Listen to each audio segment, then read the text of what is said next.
Okay, so you want to own a nightclub.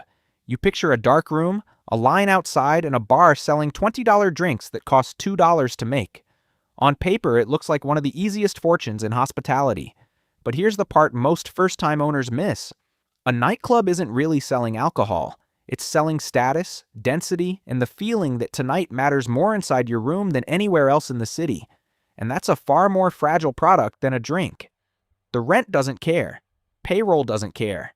Insurance definitely doesn't care. But the crowd does. And once the crowd moves, the money moves with it. Start with what you're actually buying. A nightclub takes a fixed amount of space, fills it with as many people as the fire code allows, and monetizes almost every social instinct in the room. The desire to skip the line, to be seen, to make a purchase. Other people can watch you make. In a normal bar, people pay for drinks. In a nightclub, they pay for position.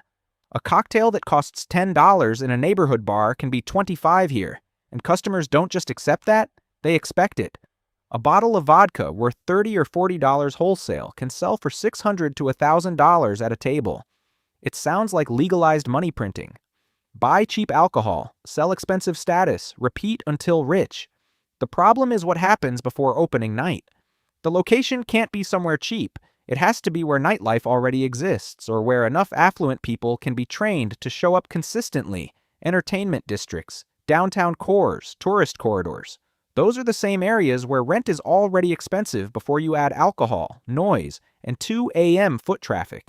Landlords treat clubs as high-risk tenants, since they bring noise complaints, late-night damage, and insurance headaches, so expect a larger deposit, stronger guarantees, and harsher lease terms than a restaurant would get. You're not just renting square footage, you're paying for the right to create controlled chaos inside somebody else's building. Then comes the build-out, and this is where a lot of first-time owners get hit by reality. A nightclub needs serious electrical work for lighting, sound, and refrigeration, industrial HVAC strong enough to cool a densely packed room for hours, reinforced restrooms, security cameras, fire suppression, and an acoustic treatment. A mid-size club can easily run $1 to $3 million to reach opening night, and in top markets the numbers go much higher. Some flagship venues have reportedly cost close to $100 million to build. Then there's the liquor license, which in many cities isn't a form, it's a political process. Zoning approval, police review, community hearings where residents can object before you've opened. In cities where licenses are capped, you're not applying for one, you're buying access to one. Sometimes for hundreds of thousands of dollars before you've served a single drink. By opening night, you may already be several $million in. So how does the money actually work? Cover charge is the cleanest revenue, arriving before the guest has spent $1 inside, but it's also the most fragile because it depends entirely on perceived demand. The hottest clubs can raise cover and still build a line. Weak clubs end up waiving it just to keep the room from looking empty.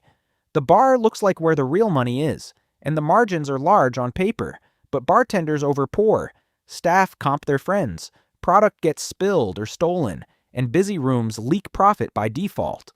The real money is bottle service, and this is where nightclub economics get genuinely strange, because customers are paying primarily for symbolism, not product. The alcohol matters less than where the bottle is placed and who can see you buy it.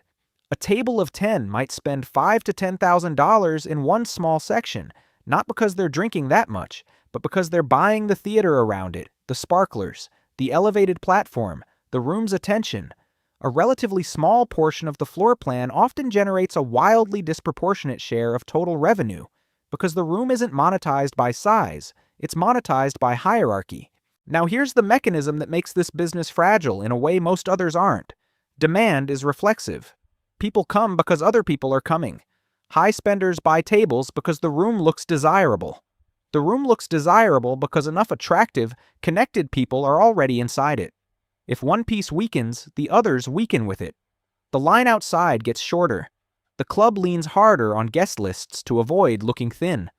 Table minimums quietly soften.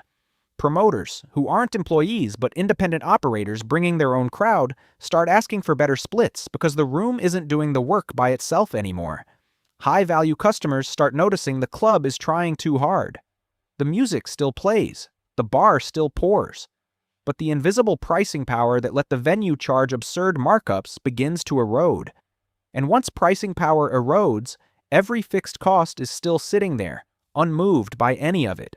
Rent, insurance, security, labor, licensing, none of it disappears just because the club is less hot than it was 6 months ago. Some costs actually rise, because declining clubs spend more trying to force demand back, more on talent, more on promoters, more on comp tables to make the room look full. Let's put rough numbers on it. Imagine a club doing $12 million a year in revenue at an 18% operating margin, a genuinely healthy club. Now a competing venue opens nearby and revenue falls 20%. Costs don't fall 20%. Rent is fixed, insurance is fixed, most of payroll is semi-fixed. What was a healthy profit can collapse into break-even or worse almost overnight. A modest decline in perceived relevance produces a wildly disproportionate decline in actual profit. A famous example of this gap between fame and durability is Studio 54. It opened in New York in 1977 and almost instantly became one of the most famous nightclubs in the world, the line outside becoming part of the mythology, celebrities and models fighting to get in.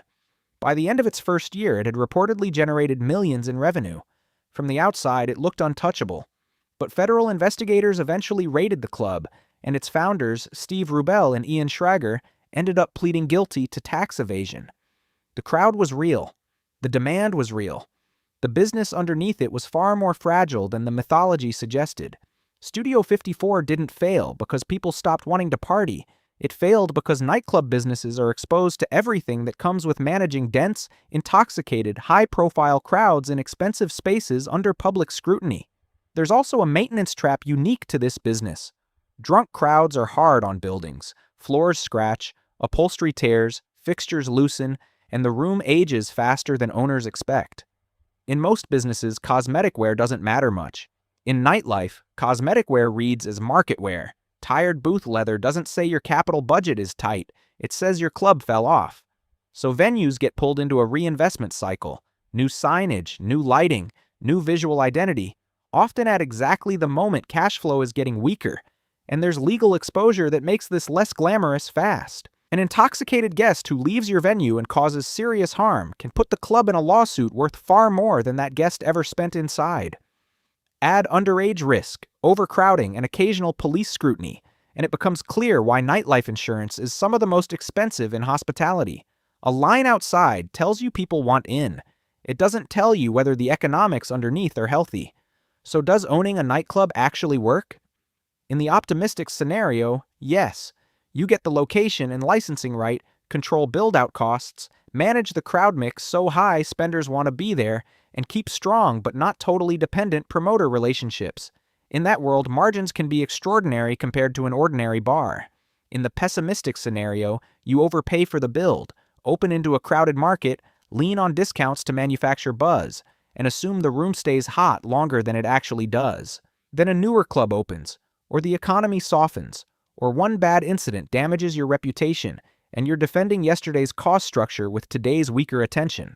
A nightclub isn't really a bar, and it isn't really a music venue. It's a machine for converting social urgency into high-margin purchases for a few compressed hours at a time. When the urgency is real, the economics can look absurd. When it fades, the same room becomes one of the most expensive kinds of empty real estate in the city. You're not buying liquor inventory or speakers. You're buying a temporary claim on relevance in a market where relevance decays quickly and the costs stay stubbornly real. The lights may still flash and the bottles may still be cold, but the moment people stop believing tonight matters most inside your doors, the economics have already turned against you.